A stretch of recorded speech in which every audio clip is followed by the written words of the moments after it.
Hi again, we're back to talk about part 2 of theater in the Middle Ages in the United Kingdom.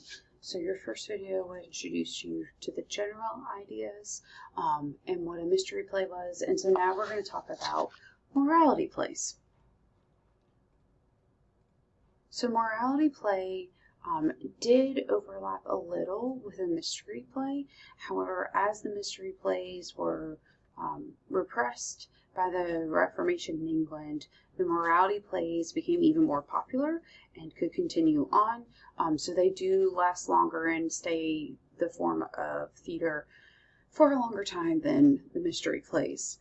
They had some dominant themes they would deal with, and the main one was the struggle of good versus evil. It's a morality play. It's supposed to be teaching you morals, so obviously good versus evil is going to play into that heavily. However, what makes it interesting is that these plays also dealt with some other themes, even if they were kind of covert or not the main idea. You could see satirical treatments of society or politics, so roughly using humor, maybe not like ha ha ha humor, but humor to provide social commentary. They might deal with education.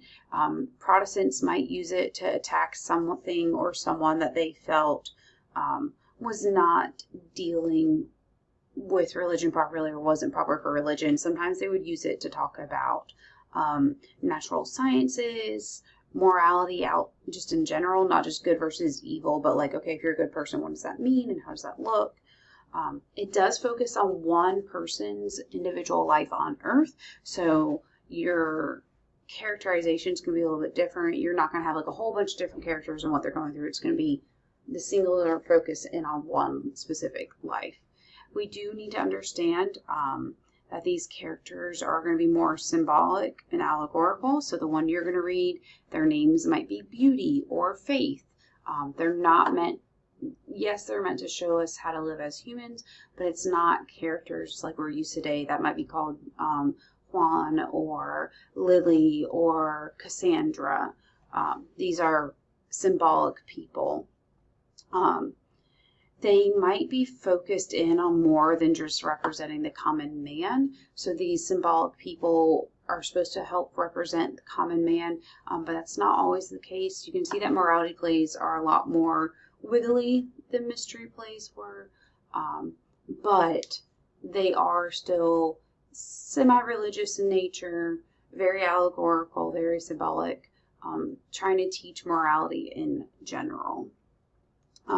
Some other things to know is that they could get very didactic because they are trying to teach you morality, so it can get very like heavy in the like educational realm.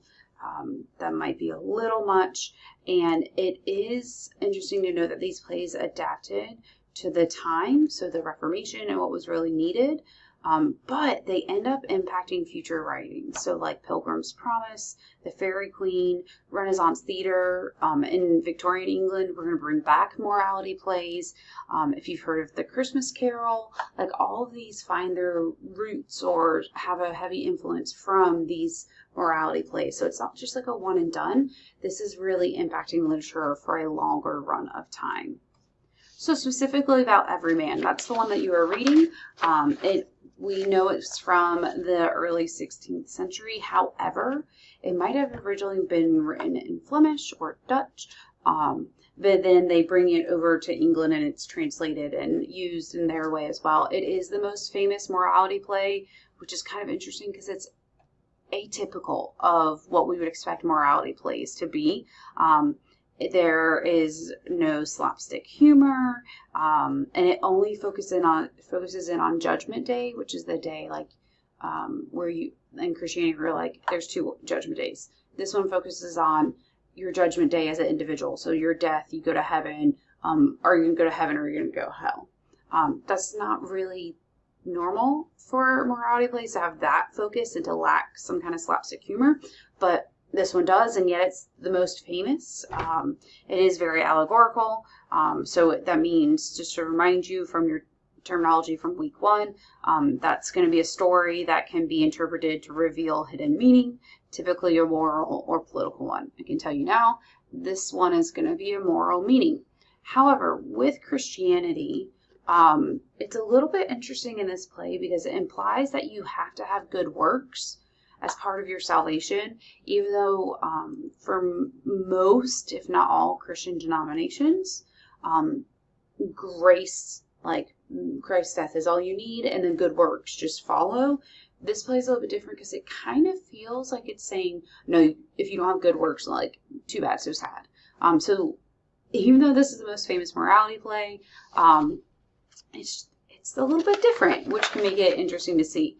I just want to remind you, it's very didactic. It's going to feel that different than plays or even TV shows you've seen.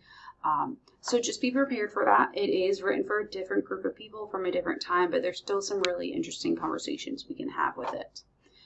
And we'll talk about it soon.